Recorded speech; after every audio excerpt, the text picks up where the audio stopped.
Yan, yung curtain rod na lagay na natin. So, ang gagawin natin ngayon is tatanggalin na natin itong cortina.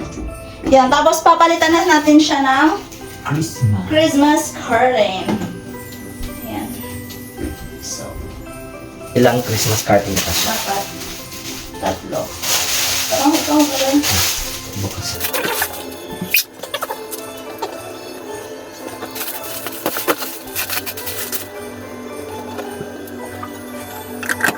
Ayan.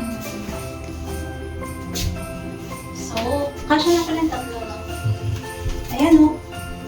Ayan guys, ang ganda na ng ating cortina. Mamayang gabi ipapakita ko sa inyo kasi medyo hindi siya ma-emphasize pa kasi merong ilaw. Pero maganda siya. Maliwanag sa labas.